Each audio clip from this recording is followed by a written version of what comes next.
सुरेखा सीकरी अपनी छोटी बहन के साथ अलीगढ़ में कॉलेज में पढ़ा करती थी।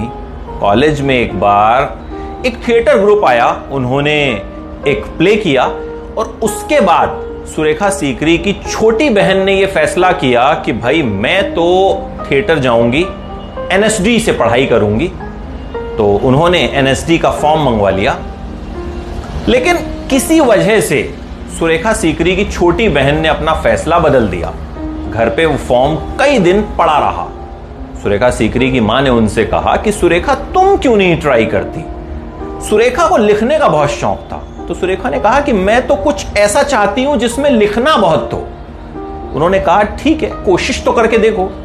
तो सुरेखा ने अपने एक टीचर से उर्दू की कुछ जो लाइनें हैं उन्हें हिंदी में ट्रांसलेट करवाया, एनएसडी का फॉर्म भरा और ऑडिशन में उन लाइनों को जो है बोल दिया।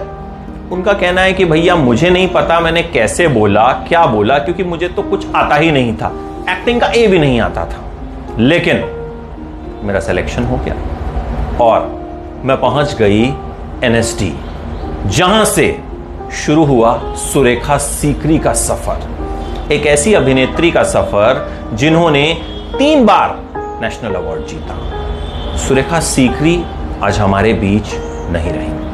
हार्ट अटैक से उनकी मौत हो गई।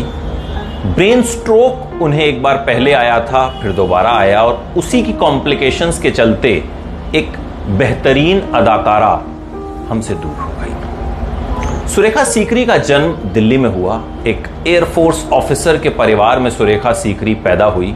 कभी एक्टिंग के बारे में सोचा ही नहीं था, जैसा मैंने आपको बताया। अल्मोड़ा और नैनीताल में शुरुआती पढ़ाई हुई। इसके बाद अलीगढ़ मुस्लिम यूनिवर्सिटी वो चली गई और वहीं पर उनकी बहन ने जब एनएसडी का फॉर्म नहीं भरा तो सुरेखा ने फॉर्म भरा और वो पहुंच गई एनएसडी। फर्स्ट ईयर में जब वो थी तो उन्हें एक प्ले में एक्टिंग करने का पहली बार मौका दिया गया। ओमपुरी, सुधा शिवपुरी जैसे दिग्गज कलाकार थे। सुरेखा सीकरी एक्टिंग कर ही नहीं पाई। उनका कहना था कि मेरे पांव जैसे जम गए, मुंह से आवाज तक नहीं निकल रही थी। लेकिन जैसे तैसे वो प्ले हुआ। एनएसडी का कोर्स 3 साल का खत्म हुआ। उसके बाद एनएसडी की रेपर्टरी में 15 साल तक ये प्लेस करती रही। जी हां, थिएटर से ही जुड़ी रही। एनएसडी की रेपर्टरी जो है उसमें कलाकार जो हैं वो जगह जगह घूमकर प्लेस करते हैं। लेकिन 15 साल बाद कुछ इनकी जिंदगी में ऐसा घटा, इन्हें लगा कि मैं अपना शहर चेंज करना चाहती हूं, मैं दिल्ली से जाना चाहती हूं। सुरेखा का कहना है कि उसकी एक वजह यह भी थी कि एनएसडी में अब पहले जैसी शिद्दत नहीं रही थी। उनका कहना है कि कलाकार रिहर्सल्स के लिए नहीं आते थे, टेलीविजन सीरियल्स शुरू हो चुके थे, वहां जाने के लिए, उसकी शूटिंग के लिए तरह तरह के बहाने बनाते थे। कोई कहता था मेरी सास की तबीयत खराब है, तो कोई कहता था कि मुझे बीवी को कहीं लेके जाना है। इससे सुरेखा का मन जो है वो थोड़ा सा खराब हो गया। अब वो किसी भी शहर में जा सकती थी। उन्होंने सोचा था कि जहां जाऊंगी थिएटर करूंगी, लेकिन वो बंबई क्यों आई? उस वक्त बंबई था, इसलिए आई क्योंकि बहन का फ्लैट बंबई में था। सोचा रहने के लिए जगह मिल जाएगी, बंबई आ गई। बंबई आई तो थी थिएटर करने, लेकिन बंबई आने के बाद कभी थिएटर का मुंह तक देखना नसीब नहीं हुआ। फिर एक नए करियर की शुरुआत हुई, फिल्मों में शुरुआत हुई, फिर उसके बाद टेलीविजन सीरियल्स में शुरुआत हुई।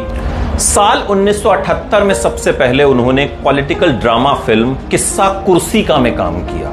इसके बाद उन्हें कई फिल्में मिली। तमस, सलीम लंगड़ा पे मत रो जैसी फिल्मों में उनकी एक्टिंग की जबरदस्त तरीके से तारीफ हुई। फिर उनकी एंट्री कुछ साल बाद सीरियल्स में भी हुई। बालिका वधू में कल्याणी देवी के किरदार ने उन्हें घर घर में मशहूर कर दिया।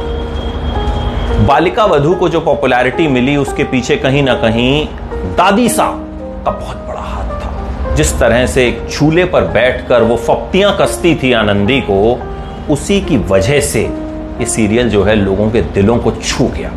फिर उन्होंने एक था राजा एक थी रानी, परदेश में है मेरा दिल, मां एक्सचेंज जैसे कई सीरियल्स में काम किया। लेकिन जो छाप बालिका वधू की दादी सा के रोल में छोड़ी वो लोगों के दिलों में हमेशा रहेगी। बेस्ट सपोर्टिंग एक्ट्रेस के लिए उन्हें 3 बार नेशनल अवार्ड मिला। पहला 1988 में फिल्म तमस के लिए, दूसरा 1995 में मम्मो के लिए और तीसरा 2018 में बधाई हो के लिए। उनकी आखिरी फिल्म 2020 में आई थी घोस्ट स्टोरीज।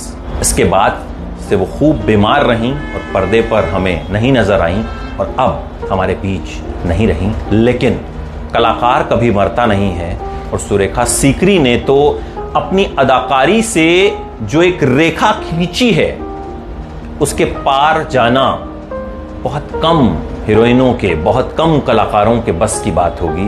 हमारी तरफ से सुरेखा सीकरी को विनम्र श्रद्धांजलि।